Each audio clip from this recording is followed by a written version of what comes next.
Hello students, this is doctor Abhilash park और आप देख रहे हैं लेखा पुस्तिका। आज हम बात करेंगे financial terms that are used in accounts, जैसे कि असेट्स, लायबिलिटीज़, इनकम, एक्सपेंसेस क्या होते हैं। इस पूरे टॉपिक को 3 पार्ट में डिस्ट्रीब्यूट किया गया है।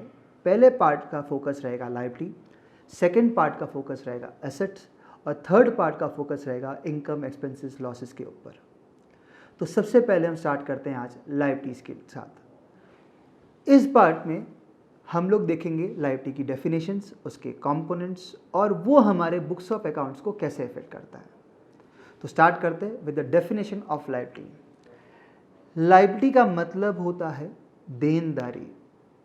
देनदारी मतलब जो बिजनेस को फ्यूचर में चुकाना है। टेक्निकल टर्म्स में देखें तो लायबिलिटी का मतलब होता है any funds generated by the business with the motive of future repayment.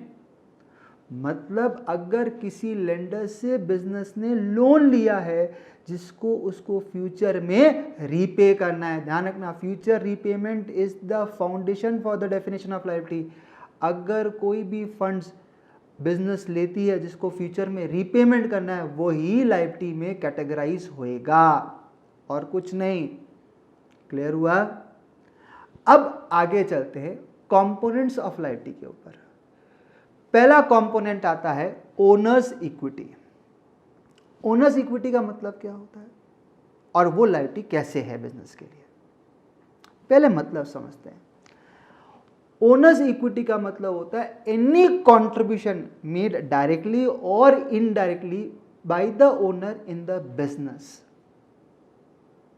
Directly और इनडायरेक्टली मतलब क्या हुआ सर? डायरेक्टली का मतलब होता है बिजनेस में अगर ओनर कुछ लेके आ रहा है तो वो हो गया direct contribution by the owner. चलो इसी पे एक सवाल पूछते हैं आपसे। ओनर बिजनेस में क्या लाता है बेटा? हाँ जी, कैपिटल। अच्छा, ओनर बिजनेस से क्या लेके जाता है? हाँ, मन में आ रहा है ड्राइंग्स, राइट। चलिए ये दोनों वर्ड को अपने मन से निकाल दीजिए। ओनर बिजनेस में असेट्स लाता है, या तो कैश के फॉर्म में या अदर फॉर्म में। ओनर बिजनेस में से एसेट्स ही लेके जाता है, या तो कैश या एनी अदर फॉर्म। तो सर हम कैपिटल ड्राइंग बोलते हैं ना। Capital and drawing are nothing but representation of the owner in the business. मतलब ओनर की जगह हमने कैपिटल या ड्राइंग लिखा है ना। वो बिजनेस में आ रहे हैं ना बिजनेस से जा रहे हैं। बिजनेस में तो या तो एसेट्स आएगा या एसेट्स ही जाएगा। अर्थात अगर ओनर बिजनेस में कुछ ला रहा है तो ओनर की जगह क्या लिख दिया? कैपिटल। ओनर बिजनेस से कुछ लेके जा रहा है तो ओनर की जगह क्या लिख दिया हमने? ड्राइंग। ये चीज दिमाग में सेट कर लेना। ओनर बिजनेस में क्या लाता है? Assets, nothing else. क्लियर हुआ? अब आता है इनडायरेक्टली। वो इनडायरेक्टली क्या लाता है? ध्यान रखिएगा, कोई भी ओनर अगर बिजनेस चालू कर रहा है तो उसका मोटिव क्या है? To earn profit. प्रॉफिट का मतलब क्या हुआ? Revenue minus expenses. तो अगर कोई प्रॉफिट बिजनेस ने जनरेट किया है तो उसके ऊपर भी हक ओनर का ही है। वो ओनर ही लेके जाएगा आगे चल के। लेकिन जब तक वो लेके नहीं जाता है वो बिजनेस की लायबिलिटी बन जाती है टुवर्ड्स द ओनर। समझ में आया?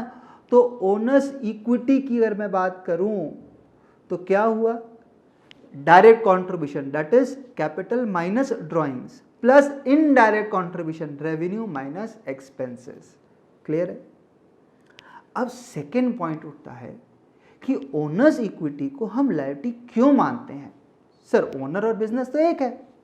नहीं, यहां पे कंसेप्ट आता है सेपरेट एंटिटी कंसेप्ट, जिसका मतलब होता है owner is different and business is different. मतलब अकाउंटिंग पॉइंट ऑफ व्यू से बिजनेस सबसे अलग है और आप बिजनेस के लिए रिकॉर्डिंग कर रहे हो। ओनर और बिजनेस एक नहीं है। तो अगर ओनर बिजनेस में कुछ ला रहा है या लेके जा रहा है उसका सेपरेट ट्रीटमेंट होगा और जो भी ओनर की तरफ ड्यूज हैं वो बिजनेस की लायबिलिटी है। बट इसका इंटीग्रल फीचर होता है ये परपेचुअल लायबिलिटी है, मतलब ड्यूरिंग द लाइफ टाइम ये कभी रीपे नहीं होगी, ये टुकड़ों में ओनर अपना विड्रॉ करता रहेगा ड्राइंग्स के नाम से, लेकिन फुल रीपेमेंट कभी नहीं होता है, क्योंकि बिजनेस में कैपिटल या ओनर्स इक्विटी के बिना चलना इम्पॉसिबल है। आप खुद कंट्रीब्यूट करोगे तभी कोई और कंट्रीब्यूट करेगा। तो ओनर्स इक्विटी बिजनेस के लिए लायबिलिटी क्यों है? क्योंकि सेपरेट एंटिटी कंसेप्ट एप्लीकेबल होता है। सेकंड, इस लायबिलिटी का मेन फीचर क्या है? ये परपेचुअल लायबिलिटी है, फुल्ली कभी भी रिपे नहीं की जाएगी। क्लियर हुआ?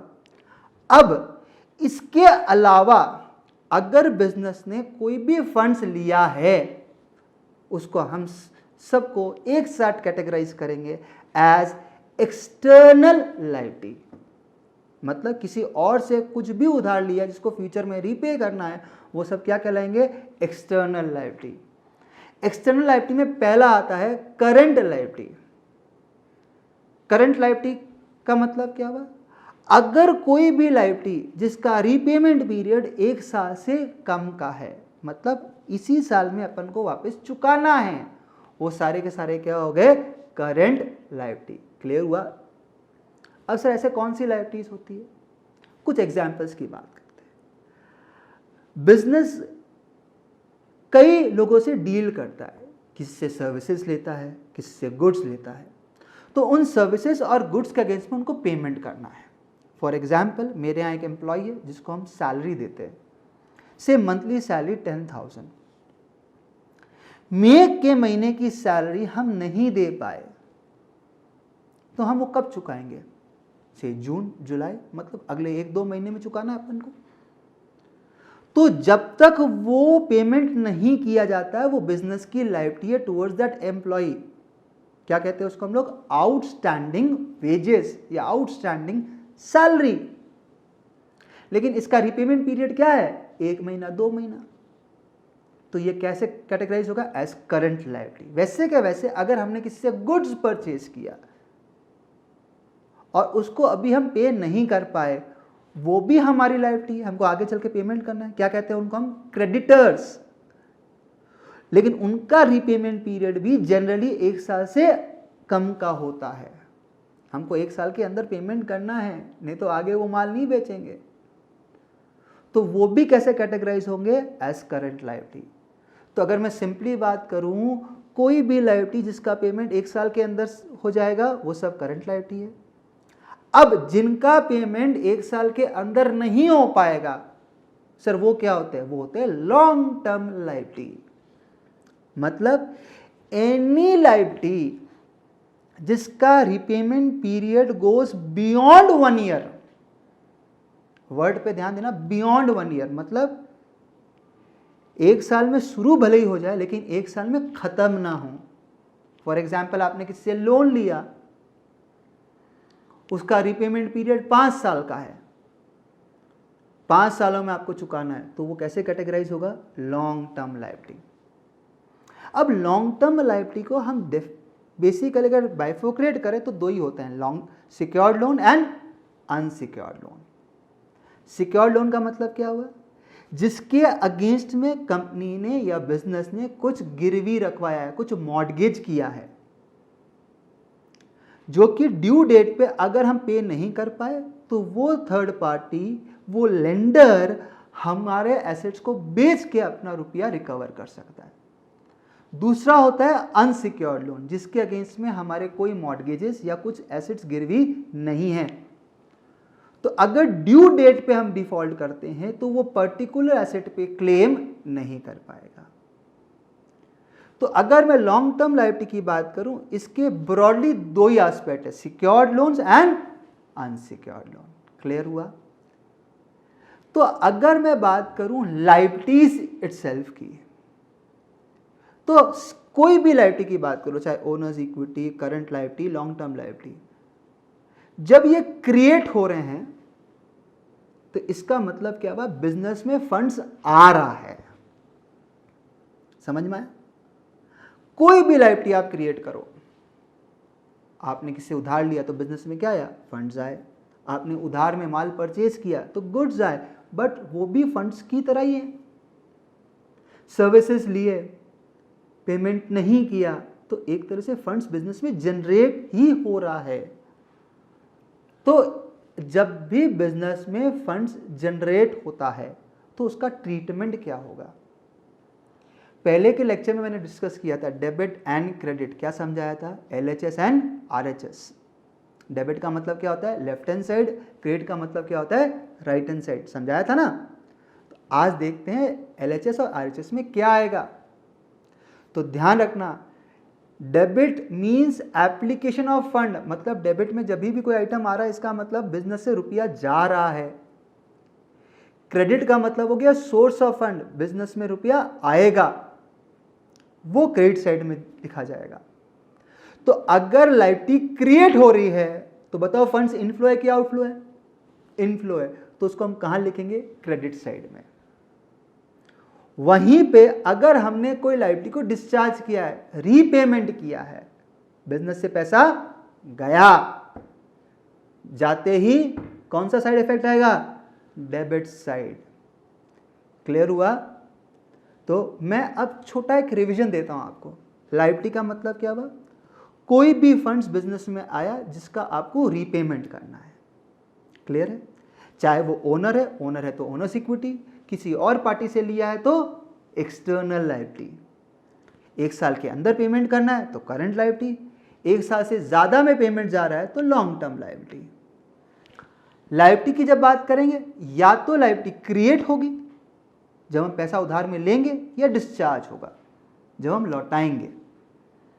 तो अगर क्रिएट हो रही है, बिजनेस में पैसा आ रहा है, तो कौन सा साइड इफेक्ट होगा, इंपैक्ट कहां आएगा, क्रेडिट साइड में। वहीं पे अगर हम रीपे करेंगे तो वो लायबिलिटी किसको इंपैक्ट करेगी, डेबिट साइड की तरफ। क्लियर हुआ। तो ये होता है लायबिलिटी ऑफ द बिजनेस। अगर आपको मेरा आज का लेक्चर पसंद आया हो तो मेरे चैनल को सब्सक्राइब करें और लेक्चर को लाइक करें। Thank you.